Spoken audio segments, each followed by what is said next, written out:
Ma-politicians ambili aku America, ma-senators, machana mandlandrama kuchoka ku-AIPAC, kuchoka ku-Israel. Okay? Anyway, panali kuvota kuti a Trump abatse restriction like kwa restrictions kuti tena restriction kwa banga restrict a Trump.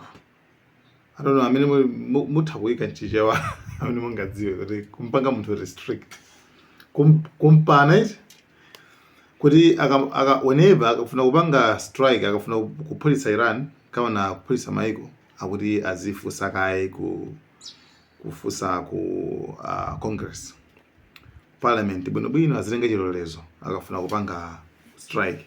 Nde anavota anthu kupeza kuti iyayi munthu uja wapeza mavoti 52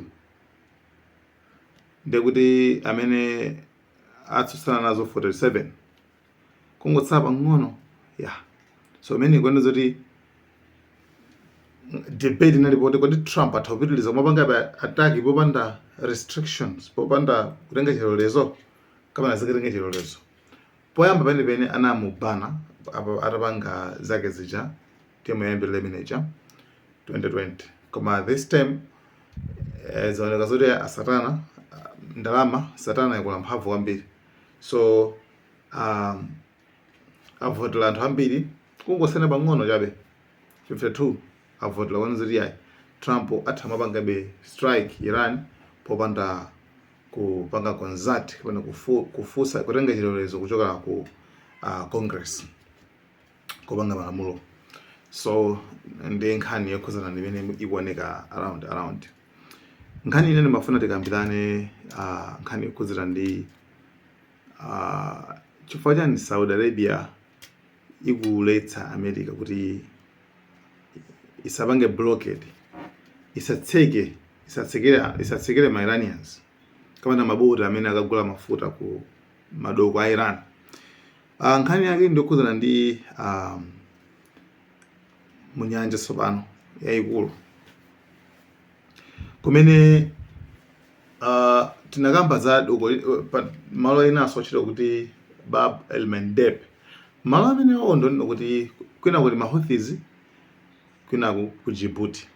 Okay? Yemen ndi ku Djibouti ndi kuti Mahouthis atatseke nzotheka kuti atseke stimene lese kuza mapasulidwa.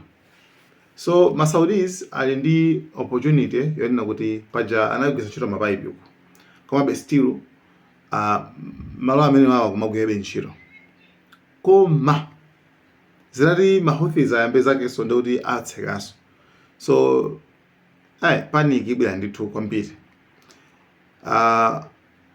So Saudi sikufuna zinthu zipitirira, funa ndithu at least tikonze kuti zinthu zitheke. How true is it that although Saudi Arabia wants us to finish the job, they're not happy with the blockade because they're worried the response is going to be to shut off the Red Sea, where they've rerouted almost all their oil and they're back up to pre-war levels? It's a great question. They're concerned about Bab al-Mandab, which is the gateway of tears, as it is called in Arabic, to the Red Sea. And this is a focal point because Saudi Arabia previously conducted negotiations with the Houthis and was able to develop a ceasefire between Houthi forces and their forces to keep this critical waterway open. There is concern that in response to the blockade of the Strait of Hormuz and Iranian ports, that the Iranians could use one of their largest proxies, the Houthis, to try and block the Red Sea. Now, if this does take place, it raises questions about what the response could be and if the Israelis could be more directly involved in responding toward Houthi forces. We do know over the past 2 years, both the United States and Israel have conducted airstrikes against the Houthis. President wa UAE anaimba foni kuimbira Muhammad Galiba, wankulu speaker wa nyumba ya malamulo ku dziko la Iran, kukambira nazo kuza ndizi za mabale yao. UAE imene imaphulitsidwa ija. So and nkhani ina tili nayo pano ndi nkhani yokhudzana ndi Trump kuvomereza kuti for China, okay, Trump apita mwezi wa apita ku China koma no panali ma issues onena kuti a Trump amophiza China, right? Kwaophiza chanchane inu mukapanga nde a Trump analembera kalata China kuja kugamba nawo za madiru, nde a China jauza kuti it's fine inuyo nde kuti ife situlumiza so ship yazida kudziko la Iran, koma so zimezo China yangopanga yayi palinso kusinthana kwa madiru, you understand, for China yofuna kuti Iran ikhalebe ikhale isagwe ndithu. So a Trump apita ku China izizizo anachita kukambirana asati kuyopyeza amene apangira mucho ndayopyeza kuti moko hayi, koma Trump anachita kwalembera kalata kwambirana makuti chenchani nde a China asati okay ngati mufa zimene tisapange iyo kende inso musapange izi. So zambiri ziululika a Trump anasangana napera pa social media, hey China akuti kandi haga inayo nkapita kupene koko chifoti, hey China is happy kuti nkhondo ite. China simafuna nkhondo, China yakamba kani mapoints 4 takamba dzulo. Coming up next month with President Xi. I want to get your take on China and how this shift in oil, particularly because of Iran, particularly because of Venezuela and what you've done, even your comments on Cuba. How does that change the dynamic of this meeting with President Xi? I don't think it does. I mean, he's somebody that needs oil. We don't. He's somebody I get along with very well. He just wrote me a beautiful letter. He wrote you a letter? Yeah, he did. He responded to a letter that I wrote because I had heard that China is giving weapons to, you're seeing it all over the place, to Iran, that China is Did he giving say he's weapons. giving them? Yeah, and I wrote him a letter asking him not to do that. And he wrote me a letter saying that essentially he's not doing that.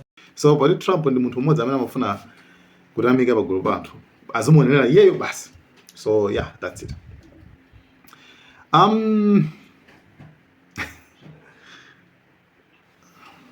A Trump alapanga chonchi,